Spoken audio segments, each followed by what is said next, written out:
Hello and welcome back to my channel.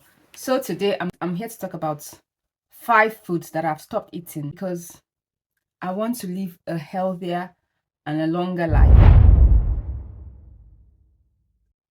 First of all, the question I'd like to ask is, why do we eat? If you're being honest with yourself, why do you eat? Are you living to eat? Or are you eating to live? The fact of the matter is that we are supposed to eat to live, not live to eat. Food is like energy to our body. Food is what keeps us going. You didn't come to this life to eat. Yes, it's good to enjoy your food. It's good to like what you're eating. But the main reason we eat is to give energy to our body to keep working. Just like you put petrol in your car for it to keep moving, or you charge your car to keep moving. You don't go and try and put maybe something fancy to make your car, fly to space. The main reason for you to put fuel in your car is to move it from point A to point B. So it's the same thing with food. Food is like energy to our body. So yes, we need to. We're human beings. We're not cars. We're not inanimate objects. But yes. So here I'm going to talk about 5 things that I've stopped. Not totally stopped. I've kind of reduced consuming due to wanting to live healthier and longer and fitter. Yeah. So in no particular order, number 1 is fizzy drinks. I wouldn't say I've stopped that totally, but I've kind of reduced my intake of fizzy drinks. Because let's be honest, they have zero nutritional value. Like, why are we drinking them? Yes, they are tasty, they are nice, but why do we drink fizzy drinks? It doesn't replace water, because you can take fizzy drinks as much as you want and still be thirsty for water. Not just that, fizzy drinks, especially when it comes to the ones with added sugar, are not safe for us. It is something I'm also working on to get my kids to stop consuming. And yes, you might say there's an alternative. There's Coke Zero now. There's, the ones with low sugar, the one with the sweeteners. Even with all those alternatives, all those substitutes, they are still not good for your body. They are still not, healthy. According to healthline.com, a 14-year-old study in 66,118 women observed an association between drinking artificially sweetened beverages and an increased risk of type 2 diabetes. You cannot just assume that it is safe because it has less sugar. You can also do your own research. You can always also look around and see why these fizzy drinks are not good for you. So personally, I've kind of reduced my intake of fizzy drinks. I think I kind of binge on it sometimes. I go like 2 months, 3 months without it, and then when I see it, I'm like, I consume it. Like, I'm trying to reduce my intake. I want to get that to 0 if possible. So number 2 on my list is skin hide. If you're Nigerian, we call it Pomo. To be honest, I don't know why people eat this thing. I've never fancied it. I've never liked it. But it's like a staple in Nigeria. People like it. People enjoy it. But skin hide has almost 0 nutritional value. Yes, they say it contains collagen, but your body produces collagen. So you cannot say you're taking it because you want to help your body to produce collagen. There are other alternatives. There are other things you can take to help your body. You can just by eating healthy and doing the right thing, your body will produce what it needs to survive. So also hazards when it comes to Pomo, when it comes to consuming skin hide. There's a risk of liver, kidney, and heart damage. There's a cancer threat, increased risk of aplastic anemia, and central nervous system toxicity. I believe that we should always weigh, the benefits and the disadvantages of eating something. When it comes to Pomo, I think Pomo cow skin hide, I believe we should weigh what do we gain from eating it and what do we not gain. Yes, you enjoy eating it. It's yummy, even though I don't like it, yeah. But when you weigh the risk and the benefits, you see that the risk is kind of higher than the benefits. The only benefits is I enjoy it. So why would you take that risk and consume this thing? Because it's not just about consuming. Sometimes, yes, taking something once in a while is fine, but when you make it a staple in your diet, that is when it becomes, kind of going to dangerous territory. When it comes to skin, I always skin my chicken. But it doesn't matter if the chicken came frozen, I'm going to defrost it and skin it. And when it comes to skin on meat, I'm like, I don't like it. fatty bits, skinny bits, I always take it off. Number 3 on my list is instant noodles. To be honest, yes, instant noodles are yummy. If you're Nigerian, Indomie is like most families is like a staple. We cannot do without Indomie noodles. Instant noodles have almost zero value, nutritional value. And as you grow older, you realize that you need to eat right. You need to eat to energize your body. You're not longer, like I said before, you're no longer a spring chicken. You need to, just like an old car needs frequent maintenance.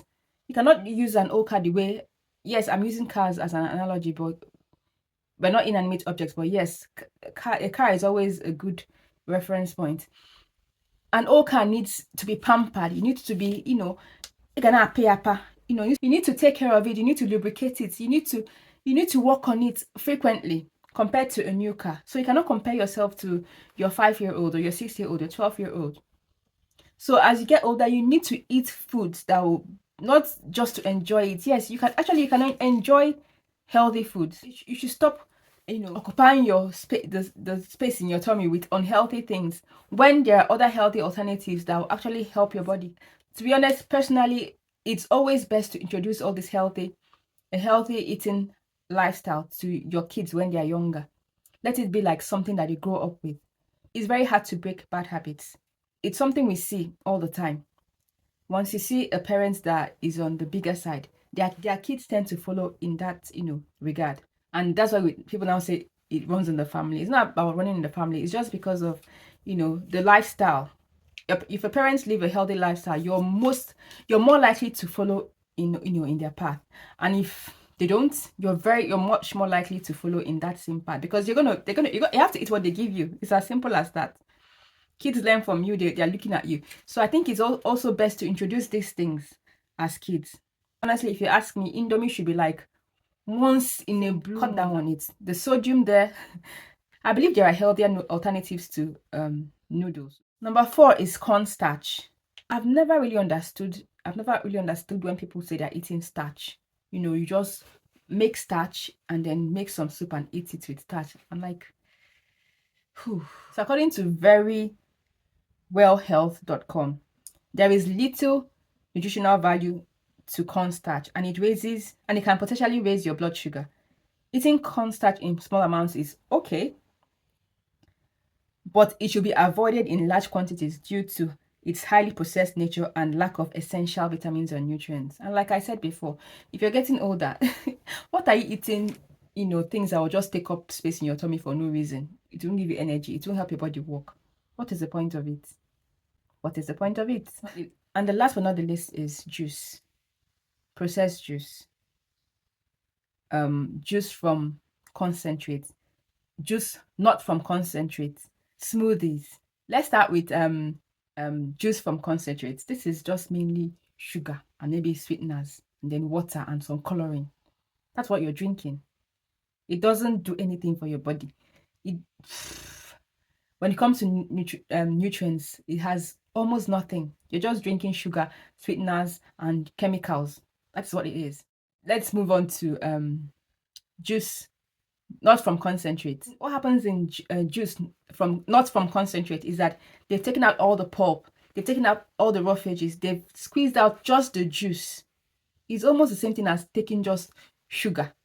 You're drinking just because fruits are usually sugary. They are sweet. So what you're doing is you're just taking sugar. According to some studies, you can do your research yourself.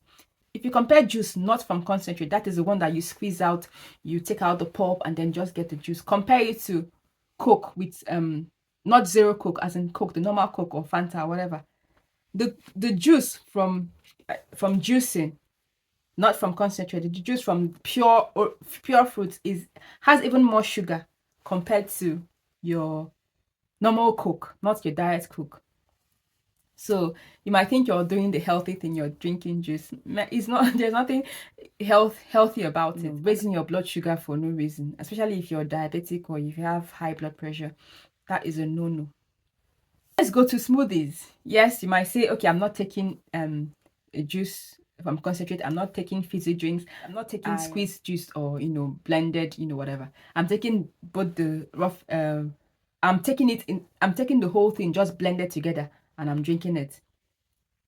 It's almost the same thing, because you've blended everything and you have a higher tendency to drink more sugar when it is blended together, because you consume it faster and it tends to reach your bloodstream a lot faster compared to when you're eating a whole fruit.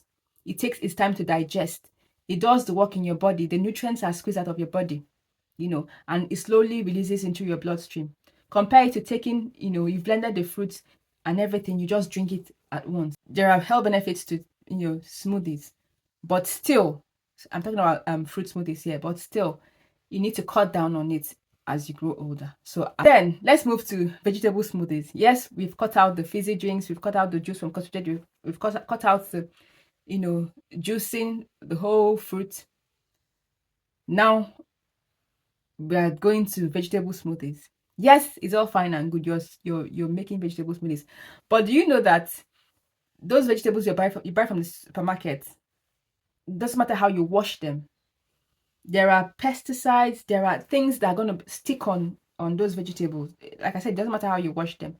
And when you bring them together, you bring your kale, you bring your spinach, you bring your all those vegetables you can think of, and then blend them together. You're just blending all the nyama nyama, all the pesticides and whatever, and all the whatever together, and you're drinking them whole. You don't know what that could do to your body.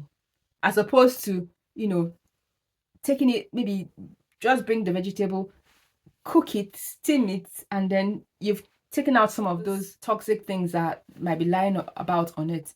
So I think it's a lot better to cook your vegetables. And to be honest, when you read about some vegetables, it's always better to cook them before you eat them, because it kind of releases the nutrients that you seek from them. Yeah. Just like today, I made some tomatoes, and before I started making tomatoes, I had to ask my talking box thing, my Alexa, she's here. I had to ask her if it was safer, if it was healthier to eat tomatoes cooked or raw. And the advice was that it was better to eat it cooked or just a little bit blanched, or I don't know what it's called. It is a lot healthier to eat your vegetables steamed or cooked to an extent than to, blend them together as a smoothie. So these are the things I personally am working on, and I believe that everyone, as you grow older, you should be more health conscious. You should be wary of the things you eat. You cannot just eat anything and get away with it. Yeah. You might think that you're fine, but as time goes on, you will see that, man, you're not fine. You're not fine. And that's it for today. The next topic, I'm going to talk about the benefits of exercising. Exercising is not flex. It is not flex. I'm going to talk about it later. If you've learned anything from this video, please leave a comment below. And if you think someone might benefit from it, please kindly share. And until next time, my name is Onyeka. Bye.